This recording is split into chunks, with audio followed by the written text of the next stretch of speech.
নমস্কার প্রিয় দর্শক, আপনারা দেখছেন দ্য কেবি নিউজ প্লাস। আপনাদের সঙ্গে কথা বলছি আদিত্য। আপনারা জানেন আজকে চট্টগ্রাম যে আদালত, সেই আদালতে শুনানি হতে পারলো না। ইনফ্যাক্ট চিন্ময় প্রভুর হয়ে যারা যেসব আইনজীবীরা আদালতে লড়াই করবেন, প্রায় 70 জন আইনজীবী, তাদের কেউই আদালতে পৌঁছতে পারলেন না। আর যিনি ওনার প্রধান আইনজীবী, তাকে তো কিভাবে মারধর করে আইসিইউতে শুয়ে রাখা হয়েছে সে আপনারা জানেন। সুতরাং আজকে শুনানি হতে পারেওনি। আর 1 মাস পিছিয়ে দেওয়া হয়েছে হাইকোর্টের তরফ থেকে পরবর্তী শুনানি। সুতরাং প্রভু এই 1 মাস তাকে জেলেই থাকতে হবে। সুতরাং এটা একটা বড় ধাক্কা, ইসকনের পক্ষে বড় ধাক্কা, সনাতনীদের পক্ষে একটা বড় ধাক্কা। আজকে বিধানসভার বাইরে শুভেন্দু অধিকারী, রাজ্যের বিরোধী দলনেতা, যিনি বর্তমান সময়ে দাঁড়িয়ে এ রাজ্যের যে সনাতনী আন্দোলন তার মুখ্য প্রবক্তা বললেও অত্যুক্তি হয় না, সেই শুভেন্দু অধিকারীকে সাংবাদিকরা বিভিন্ন বিষয়ে প্রশ্ন করছিলেন। তিনি যথারীতি বাংলাদেশের এই অরাজকতা এবং তানাশাহি তার বিরুদ্ধে আবারও তোপ দেখেছেন এবং একই সঙ্গে এ রাজ্যের যারা শাসক তাদের বিরুদ্ধেও তিনি তোপ দেখেছেন। সাংবাদিকরা প্রশ্ন করছিলেন যে রাজ্যের শাসক দলের পক্ষ থেকে বলা হচ্ছে যে শুভেন্দু অধিকারীরা ওই যে পেট্রাপল সীমান্তে গতকাল একটা অবরোধ কর্মসূচি করেছিলেন, সুতরাং শুভেন্দু অধিকারীরা নাকি তারা খাবার বন্ধ করে দিচ্ছে ওপারের মানুষের। শুভেন্দু অধিকারী সপাটে বললেন, বেশ করেছি, বেশ করেছি, যারা দেশের জাতীয় পতাকায় পা দেবে, পা দিয়ে মারিয়ে যাবে, তাদের খাবার কেন, তাদের সমস্ত কিছু বন্ধ করে দেব, আমি তো চিকিৎসা বন্ধ করার দাবি করেছিলাম বললেন। এবং তারপরে মোবাইলের একটা ভিডিও দেখিয়ে বা ছবি দেখিয়ে হয়তো বললেন যে এই দেখুন রোহিঙ্গা, এরাই রোহিঙ্গা, 1 বছর আগে এদেশে ঢুকেছিল ভিসা নিয়ে, পাসপোর্ট নিয়ে, ভিসা শেষ হয়ে গেছে তাও যায়নি, অথচ এই রাজ্যে তারা বহাল তবিয়তে আছে, এই দেখুন রোহিঙ্গা, কত নেবেন নিন, কত নেবেন নিন। তিনি দেখালেন। আপনাদের শুভেন্দু অধিকারীর বক্তব্য খানিকটা শোনাই, তারপর একটা ইন্টারেস্টিং পার্ট আছে এই প্রতিবেদনের, আপনাদের নিশ্চিতভাবে শেষ দিকে দেখাবো। দেখুন। দেশ আগে ভারতের পতাকায় যে পা দিয়েছে, খাওয়ার বন্ধ কেন, অনেক কিছু বন্ধ করে, খাওয়ার বন্ধ কেন, অনেক কিছু করব। দেশ আগে। মুখ্যমন্ত্রী দেশের মর্ম বোঝেন না বলে এই ধরনের কথা। আমার বাড়ির বিপিন অধিকারী স্বাধীনতা আন্দোলনে 8 বছর জেলে ছিল। এই মুখ্যমন্ত্রী কোন পারিবারিক পাবেন না যিনি স্বাধীনতা আন্দোলনে গেছেন, উনি তার ফিলিং পাবেন কি করে? আমার মা বরিশাল থেকে এসছে 60 সালে, উনার ফিলিং থাকবে কেন? আমার ফিলিং আছে। আমি অত্যাচার জানি। দেশের পতাকাকে যারা পা দিয়েছে, খাওয়ার বন্ধ কেন? আমি তো চিকিৎসা বন্ধের দাবি করি।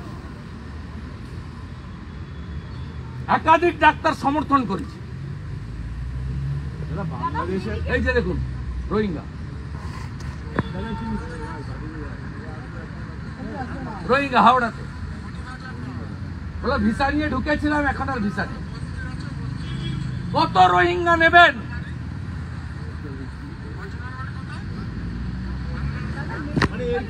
কত রোহিঙ্গা নেবেন? কত রোহিঙ্গা নেবেন? এই যে রোহিঙ্গা 1 বছর ধরে আগে এসছে, ভিসাও নেই, কিছু নেই। এই চোর তৃণমূলের ভোটার লিস্টে নাম তুলে দিচ্ছে।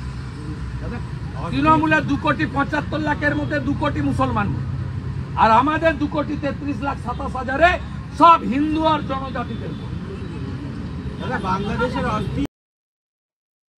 শেষ পর্বে তিনি বলেছেন যে এই যে রোহিঙ্গারা দেশের মধ্যে বা রাজ্যের মধ্যে আশ্রয় নিয়ে আছে, আমরা সনাতনীরা ওদের খুঁজে খুঁজে বের করব এবং তাড়িয়ে ছাড়বো। কথা বলতে গিয়ে তিনি বলেন, আমাদের আন্দোলনের গুতোয় বেনাপোল থেকে সুরসুর করে ইতিমধ্যেই অনেকে চলে গেছে, কেটে পড়েছে, এবং কলকাতার বিভিন্ন হোটেল থেকে শুরু করে ধর্মতলার যে বাস স্ট্যান্ড, শ্যামলী পরিবহন থেকে অন্যান্য পরিবহন, বাস স্ট্যান্ড এবং ত্রিপুরা, আসাম ইত্যাদিতে। এবং জানেন আপনারা যে ত্রিপুরাতে ইতিমধ্যেই হোটেল মালিকরা তারা ঘোষণাই করে দিয়েছেন যে না, এখানে এই হোটেলে এই মুহূর্তে আর কোনো বাংলাদেশিরা থাকতে পারবেন না। তো তারা ইতিমধ্যেই সুরসুর করে এদেশ ছাড়তে শুরু করেছেন, চলে গেছেন, অনেকেই চলে গেছেন। এবং তার মধ্যে এরা যে আন্দোলন করছেন তারাও বলছেন যে আমরা ওদের তাড়িয়ে ছাড়বো, কোট আনকোট, যদি হিন্দুর বাচ্চা হয়ে থাকি তাহলে ওদের তাড়িয়ে ছাড়বো। শুনুন পরের অংশটা। এবং সনাতনীদের গর্জনে 1 লক্ষ অবৈধ বাংলাদেশি বৈধ বাংলাদেশি পালিয়েছে। নিউ মার্কেটের হোটেলগুলো দেখুন মশা মাছি তাড়াচ্ছে, পালিয়েছে। বাকিটাকেও তাড়াবো, কিচ্ছু করতে হবে না, সরকার লাগবে না। হিন্দুর যদি বাচ্চা হয় এদেরকে তাড়াবো এখান থেকে, রোহিঙ্গাদের। পরিষ্কার কথা, একটা ডাকে 1 লক্ষ পালিয়েছে। বেনাপোলে যান, লাইন দিয়ে পালিয়েছে, কালকে যাওয়ার আগে পালিয়েছে। নিউ মার্কেটের হোটেলে যান, একটাও নেই, মশামাছি তাড়াচ্ছে। শ্যামলী পরিবহনে যান, একটা সিটে লোক নেই। 50টা হিন্দু সংগঠন আগামী পরশু বেলা 2টায় রানী রাসমণিতে জমায়েত ডাকছে। সাধু সন্ত সমাজ পশ্চিম বাংলার হিন্দুদের 2টোর সময় ধ্বজ আর জাতীয় পতাকা নিয়ে রানী রাসমণিতে আসার আবেদন করব। একটু আগেই কলকাতা হাইকোর্টের মহামান্য বিচারপতি তীর্থঙ্কর ঘোষ অনুমোদন দিয়েছেন বেলা 12টা থেকে 6টা এখানে বাংলাদেশে জাতীয় পতাকা পদদলিত করার প্রতিবাদে ভারতীয় এবং সনাতনীদের বড় জমায়েত হবে।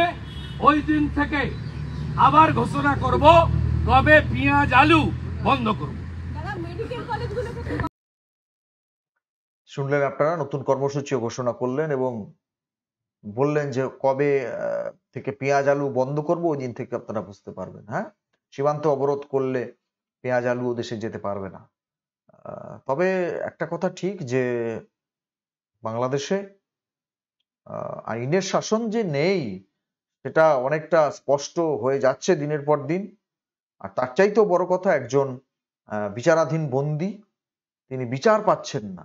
তার হয়ে যারা কোর্টে সওয়াল করবেন সেই আইনজীবীরা, তাদের মেরে ধরে আদালতে আসতে দেওয়া হচ্ছে না, তাদের বাড়িঘর ভাঙচুর করা হচ্ছে এবং তাদের হচ্ছে যে মারধর করা হচ্ছে, যাতে কেউ ওই চিন্ময় প্রভুর হয়ে আদালতে সওয়ালই করতে না পারেন। আমাদের রাজ্যের মুখ্যমন্ত্রী তিনি বলছেন যে রাষ্ট্রসংঘের যে শান্তি সেনা সেটা পাঠানো হোক। হ্যাঁ, শান্তি সেনা পাঠালে তো খুব ভালো হয়, নিশ্চয়ই ভালো হয়, সেখানে শান্তি বজায় থাকতে পারে। কিন্তু আপনি এ রাজ্যের মুখ্যমন্ত্রী, আপনি মানে ওদেশের সংখ্যালঘু যারা যারা আমাদের এখানে সংখ্যাগুরু, দুই বাংলার মধ্যে, আমি কারো পক্ষ নিয়ে বলছি না, শান্তি বার্তাও দিতে গিয়ে কোথাও আপনার একটা কুণ্ঠা, শান্তি বার্তাও দিতে গিয়েও কোথাও আপনার একটা অঙ্ক কাজ করছে। কেন যে কারো পক্ষে বলতে গেলে তো কারো বিরুদ্ধে না বললেও চলে। অর্থাৎ আপনি যদি শান্তির বার্তা দেন তাহলে ওই শান্তির ছেলে বলে যারা, তাদের বুকে কোথাও গিয়ে একটা লাগবে। সেই জন্য আপনার শান্তির বার্তা দেওয়ার ক্ষেত্রে বোধহয় কিছুটা অসুবিধা হলেও হচ্ছে। যে গর্জনটা শুভেন্দু অধিকারীরা দেখাচ্ছেন সেই গর্জনটা আপনি দেখাতে পারবেন না কোনোদিনই, এটা খুব সত্যি কথা। কিন্তু পরিস্থিতিটাকে স্বাভাবিক করবার জন্য যেটুকু করা দরকার, যেটুকু করছেন ত্রিপুরার মুখ্যমন্ত্রী, যেটুকু করছেন আসামের মুখ্যমন্ত্রী, আপনার ক্ষেত্রে কিন্তু তার কোনো উদ্যোগ দেখা যাচ্ছে না। বরং আপনি একটা ধরি মাছ না ছুঁই পানি টাইপের একটা বক্তব্য রেখে গোটা বিষয়টা জল মাপতে চাইছেন এবং সব বলটাই কেন্দ্রের কোর্টে ঠেলে দিতে চাইছেন। এরকম একটা সুবিধাজনক অবস্থান আপনি নিয়েছেন। প্রিয় দর্শক, কি বলবেন আপনারা? শুভেন্দু অধিকারী দেখালেন, এই দেখুন রোহিঙ্গা। এরকম রোহিঙ্গা কি আমাদের চারপাশে ঘুরে বেড়াচ্ছে নাকি? এরকম আসে নাকি? আপনাদের অভিজ্ঞতা কি বলে?